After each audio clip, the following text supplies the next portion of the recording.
Hello, as always, Masha tells you stories and welcomes you to the 15th episode of the podcast Film Grazia Artis, or just film if shortly. Here I share tales that inspire and reveal unique experiences of creators, makers, and lovers of all kinds. I hope you find this program interesting and encouraging, whether you practice art or enjoy learning about other people's creative dormancy and gaps in their CV that occur usually due to many circumstances. A gap in artist's CV can serve several psychological and creative purposes, even if it may seem like a weakness on paper. It might reflect or achieve on a deeper level not obvious at a glance. Just as fields need to lie fallow to regain fertility, artists often need time away from producing or exhibiting work, a time for creative regeneration. A gap may signal a period of rest, experimentation, or internal growth, essential for avoiding burnout and deepening one's practice. The pause might be a time of redefining one's artistic direction, values, or medium. Stepping back allows the artist to reassess who they are without the pressure of public validation.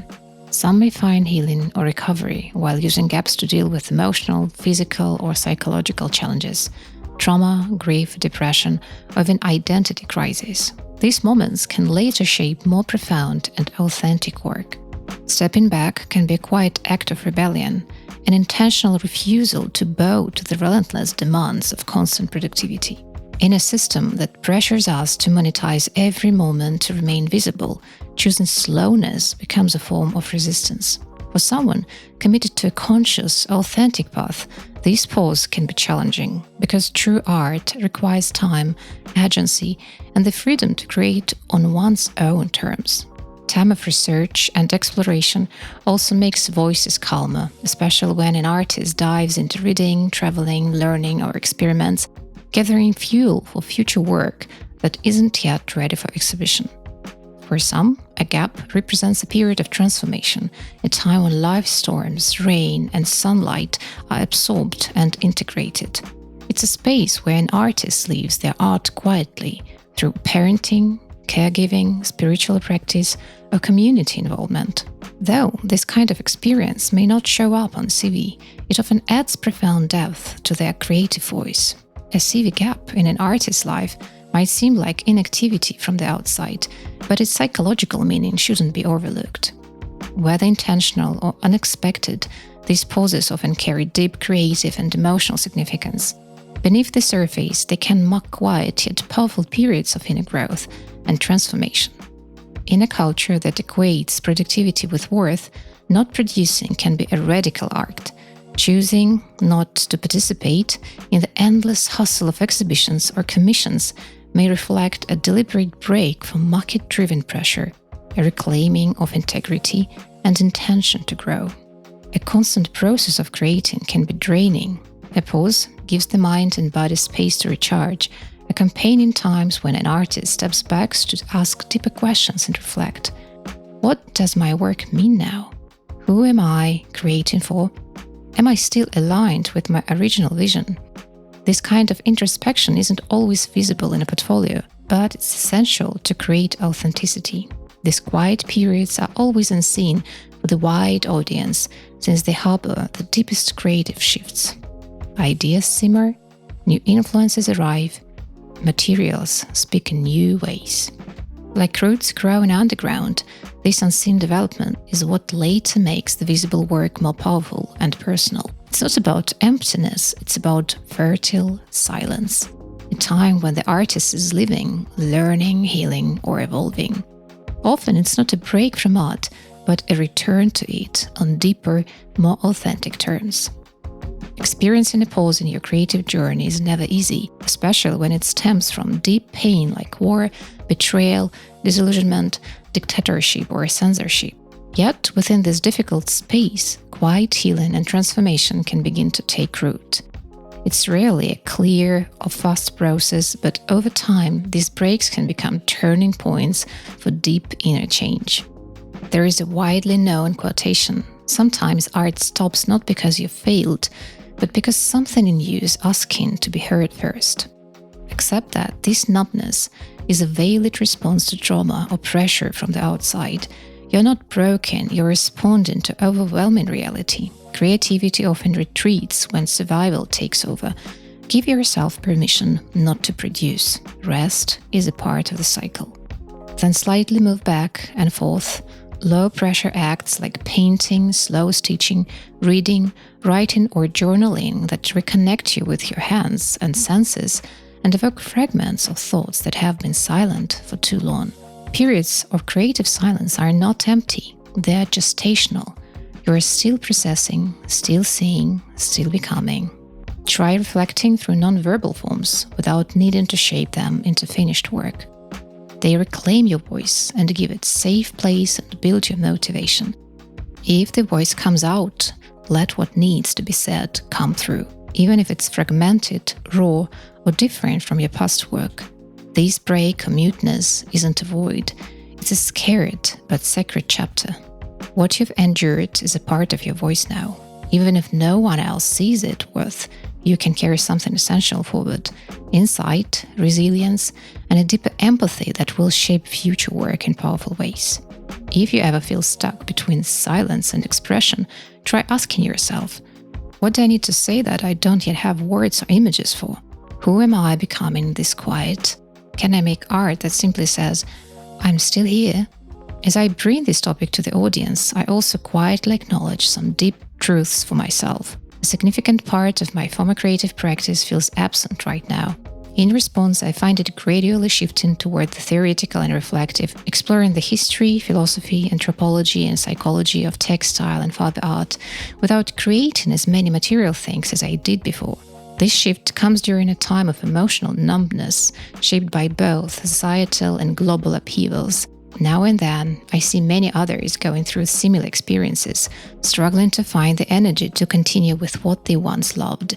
Painting, embroidery, poetry, pottery, stained glass, all these and many more practices can start to feel pointless or irrelevant, especially when the world around us is changing so rapidly and the context feels so uncertain. Time like this often stir up deep questions about self-worth. It can feel as though we are meant to stop creating and turn our hands to something entirely different or more practical. And while our hands may find others tasks to do, the harder question remains, what do we do with our spirit and inner world? This very question became a powerful turning point for many of us. Not an exception was an American fiber artist, Lenore Tawney, whose career was marked by intentional pauses. These were not breaks due to external crisis or burnout, but chosen retreats, spaces in which she could reflect, study, and grow. Rather than constantly producing for exhibitions or public recognition, she gave herself time to engage in reading, meditation, spiritual practice, and introspective journaling. She often described these private periods as necessary for tapping into something larger than herself, that she called the invisible world, and bringing that depth into her work. For Tawney, solitude wasn't isolation, it was cultivation. In her long periods away from public life, she wasn't inactive, she was preparing, transforming. These times shaped the emotional and symbolic depth that came to define her mature work. Her practice reminds us that quiet and retreat can be not only healing, but profoundly productive in invisible foundational ways. She shows us that artistic voice can be nurtured in silence, and the stepping away isn't necessarily a loss, but often a return to essence. There is also a rather bright figure of Ewa Kuryluk, a Polish artist, a pioneer of textile installation, painter, photographer, art historian, novelist, and poet.